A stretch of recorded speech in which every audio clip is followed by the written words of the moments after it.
Good morning dear student. हम पढ़ रहे हैं chapter 6 molecular basis of inheritance. काफ़ी सारे टॉपिक्स को हम स्टडी कर चुके हैं। लास्ट टॉपिक हमारा था ट्रांसक्रिप्शन। हमने जाना कि कैसे डीएनए से मैसेंजर आरएनए का फॉर्मेशन होता है। इसके साथ साथ हमने जाना ट्रांसक्रिप्शन की कौन कौन सी यूनिट यूज़ होती हैं। A promoter, a structural gene and a terminator, ये 3 मेन यूनिट ट्रांसक्रिप्शन की प्रोसेस में यूज होती हैं। इसको हमने एक डायग्राम की मदद से भी समझा था।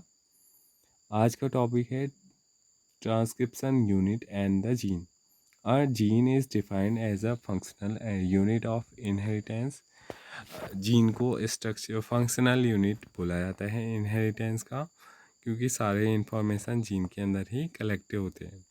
तो there is no ambiguity that the genes are located on the DNA. It is difficult to literally define a gene in terms of DNA sequence.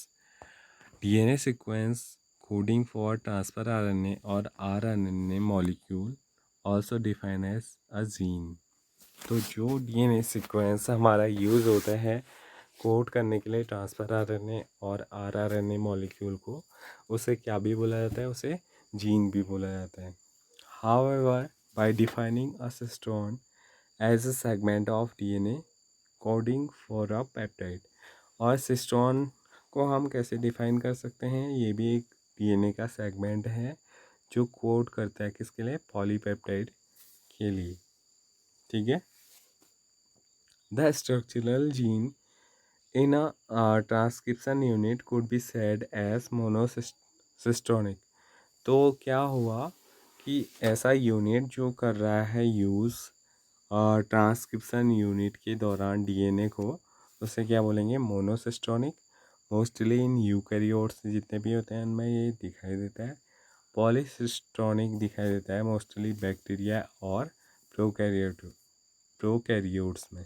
ठीक है, क्योंकि वहाँ पर जो एक सिंगल जीन है वो एक से ज़्यादा प्रोटीन्स को सिंथेसिस करने में हेल्पफुल होता है। In eukaryotes the monocistronic structural gene have interpreted coding sequence. उसके अंदर क्या होता है, स्ट्रक्चरल जीन के अंदर कोडिंग सीक्वेंस होता है। The genes in eukaryotic are split, और क्या करते हैं जीन्स वहाँ पर स्प्लिट, टूट जाते हैं। अलग अलग जो जीन हैं वो टूट करके कोडिंग सीक्वेंस के अंदर पहुँचते हैं।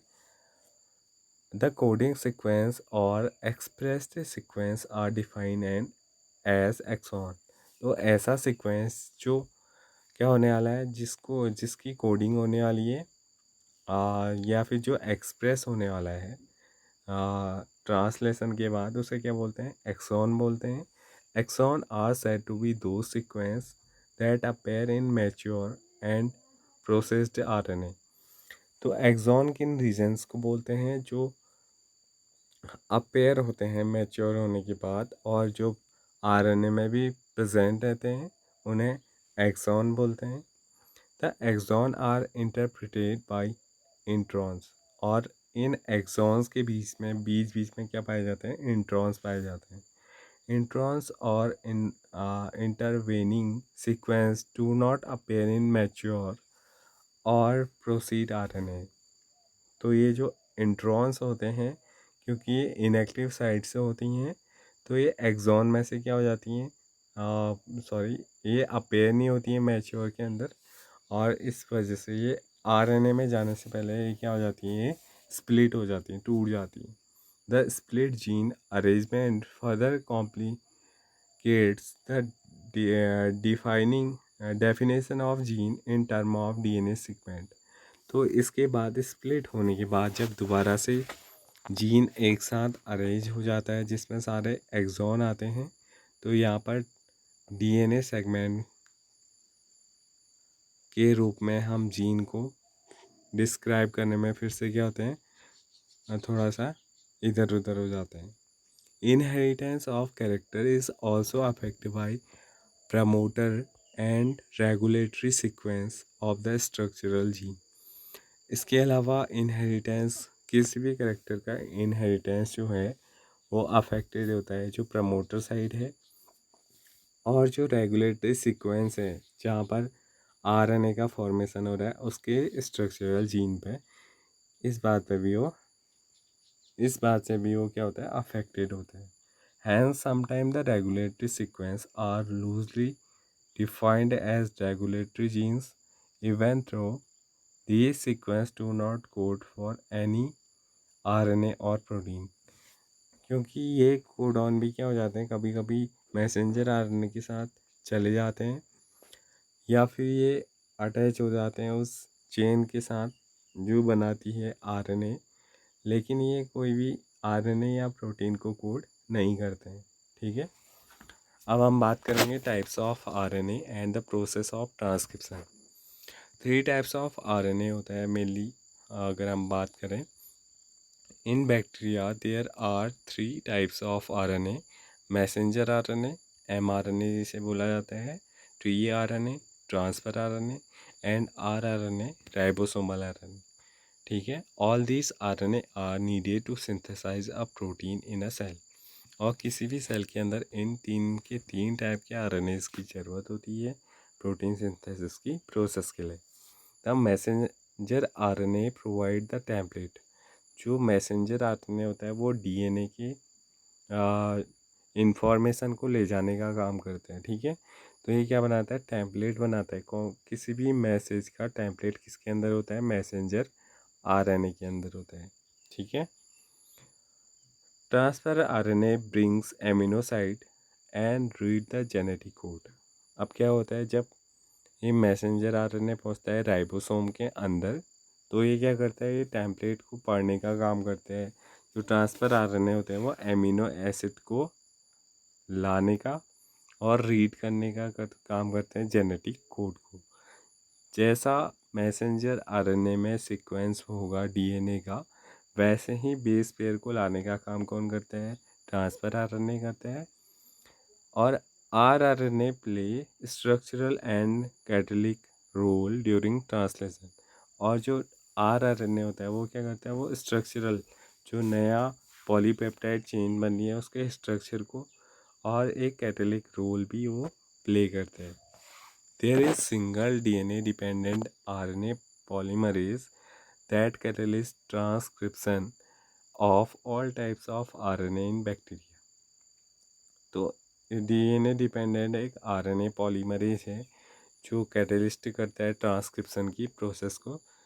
जितने भी टाइप के जो आरएनए प्रेजेंट रहते हैं डिफरेंट बैक्टीरियाज में, उनके लिए RNA polymerase bind to promoter and initiate transcription, जिसको क्या बोला जाता है, इनिशिएशन जिसे बोला जाता है। क्या होता है, आरएनए पॉलीमरेज जो होता है वो क्या होता है, प्रमोटर रीजन से बाइंड होता है, और क्या होता है, इसकी वजह से ट्रांसक्रिप्शन की प्रोसेस होती है। It uses nucleoside triphosphate as substrate. और एक ये लेता है ट्राइफॉस्फेट को यूज़ करता है सबस्ट्रेट के रूप में। ठीक है,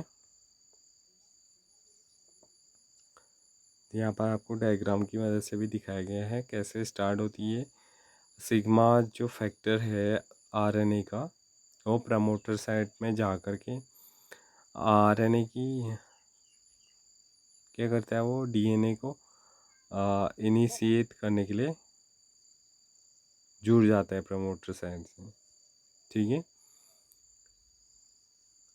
it somehow also facilitate opening of the helix and continuous elongation.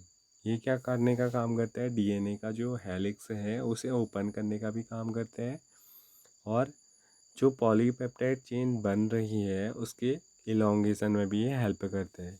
Only a short stretch of DNA remains bound to the enzyme. इसका केवल कुछ हिस्सा ही इस एंजाइम का आरएनए के साथ बाइंड रहता है।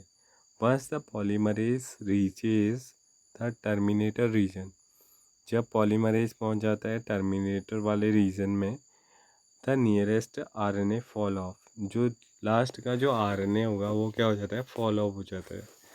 So also the RNA polymerase, और इसके साथ साथ जो RNA पॉलीमरेज है वो भी क्या हो जाता है, वो भी गिर जाता है। दिस रिजल्ट इन टर्मिनेशन, और इस के वजह से जो पॉलीपेप्टाइड चेन है वो अलग हो जाती है, और इस प्रोसेस को क्या बोला जाता है, टर्मिनेशन बोला जाता है। In an intriguing question is that how is the RNA polymerase able to catalyze all the three steps, which is initiation, elongation and termination. The RNA polymerase is only capable of catalyzing the process of elongation. ठीक है, केवल RNA polymerase का use कहाँ पर होता है, elongation की process को कैटलिस्ट करने का काम। It associates transiently with initiation factor rho and termination factor rho. ये दोनों के साथ क्या होता है, इसका ट्रांसिटिवली एसोसिएशन होता है, और इस वजह से जो प्रोसेस चलती हैं इनिशिएशन की और टर्मिनेशन की वो हो पाती हैं, क्योंकि ये बाइंड होता है किसके साथ, कौन बाइंड होता है, RNA पॉलीमरेज बाइंड होते हैं प्रमोटर वाले रीजन से भी और टर्मिनेटर वाले रीजन से भी। To initiate and terminate the transcription की प्रोसेस रिस्पेक्टिवली करने का काम कौन करता है, RNA polymerase. Association with these factor after to specificity of the RNA polymerase to either initiate or terminate. In bacteria, since the messenger RNA do not require any processing to become active, bacteria में क्या होता है, जो messenger RNA होता है वो ऐसी कोई प्रोसेस को एक्टिवेट करने के लिए कोई ऐसी प्रोसेस के अंदर नहीं चलती है। And also since transcription and translation takes place in the same compartment, क्योंकि वहाँ अलग अलग कंपार्टमेंट नहीं होते हैं, एक ही कंपार्टमेंट में दोनों का फॉर्मेशन होता है या दोनों प्रोसेस चलती हैं। There is no separation of cytosol and the nucleus in bacteria. Many times the translation can begin much more before the messenger RNA is fully transcribed. तो वहाँ पर क्या होता है कि ट्रांसलेशन की भी प्रोसेस साथ साथ चल जाती है ट्रांसक्रिप्शन की, जब RNA पूरी तरह फॉर्म नहीं हुआ होता है और सीधे ट्रांसलेशन में चले जाता है। ठीक है, consequently the transcription and translation can be coupled in bacteria. In eukaryotes, there are two additional complexities. There are at least 3 RNA polymerase in the nucleus. वहाँ क्या होते हैं, 3 RNA polymerase present रहते हैं उसके न्यूक्लियस में। In addition to the RNA polymerase found in the organelles, और जो RNA पॉलीमरेज का फॉर्मेशन होता है ऑर्गेनल्स के अंदर कहाँ होता है, अंदर होता है। There is a clear cut division of labour. तो यहाँ पर क्या दिखाई देता है, अलग अलग जो पार्ट हैं उनका अलग अलग वर्क हमें दिखाई देता है। RNA polymerase first transcribe RNAs 28S, 18S and 5.8S, whereas the RNA polymerase third is responsible for transcription of transfer RNA 5S rRNA or single strand snRNA, small nuclear RNA. The RNA polymerase 2 transcribe procedure of messenger RNA, the heterogeneous nuclear RNA HNRNA को ये transcribe करने का काम करता है, कौन, polymerase 2। The second complexity is that the primary transcripts contain both the exon and intron and are non-functional. Hence, it is subjected to process called splicing. और जब वहाँ पर बन जाते हैं एक्सॉन और इंट्रॉन एक साथ होते हैं ट्रांसक्रिप्शन की प्रोसेस के बाद ना, जो मैसेंजर RNA की फॉर्मेशन से पहले क्या होता है, एक्सॉन और इंट्रॉन दोनों साथ साथ होते हैं, तो इस वजह से क्या होता है, वो नॉन फंक्शनल होते हैं, तो उनको अलग अलग करने का काम क्या कहलाता है, स्प्लाइसिंग कहलाता है। Where the introns are removed and exon are joined to definite order, और HNRNA undergoes additional processing called the capping and tailing. अब कैपिंग किस चीज़ से होती है? In capping and unusual nucleotide methyl guanosine triphosphate add होता है उसके 5 एंड पे। और टेलिंग में क्या होता है? एडिनिल लेट रिड्यूस हो जाते हैं, are added to third end में। तो इस वजह से क्या होता है? टेम्पलेट इंडिपेंडेंट मैनर में डिज़ाइन होते हैं। It is fully processed HNRNA, now called messenger RNA, that is transported out of the nucleus for translation. जब इस प्रकार से हेडिंग और टेलिंग हो जाती है तो वो कहाँ पहुँच जाता है? फिर मैसेंजर RNA उस साइटोप्लाज्म में, न्यूक्लियस में पहुँच जाता है, सॉरी, किस चीज़ के लिए? ट्रांसलेशन के लिए। The significance of such complexities is now beginning to be understood. The split gene arrangements represent probably an ancient feature of genome. The presence of intron is reminiscent of antiquity, and the process of splicing represent the dominance of RNA word. तो यहाँ पर हमें पता चलता है कि जो RNA है उसका क्या डोमिनेंस करेक्टरिस्टिक्स है, कैसे एंट्रॉन और एक्सॉन आपस में जुड़े रहते हैं ट्रांसलेशन के बाद और उन्हें स्प्लिट आउट करके मैसेंजर आरएनए को का फॉर्मेशन कंप्लीट हो पाता है। In recent time the understanding of RNA and RNA dependent process in the living system have assumed more importance. पुराने समय में क्या होता था? इस बात को ज़्यादा इम्पोर्टेंस दिया जाता था जो आरएनए है और उस पर डिपेंडेंट जो जितनी भी प्रोसेस हैं वो काफ़ी क्या है? इम्पोर्टेंट होंगी। तो ये लेक्चर यहीं पर कंप्लीट होता है, इससे आगे हम नेक्स्ट वीडियो में देखेंगे। Thank you.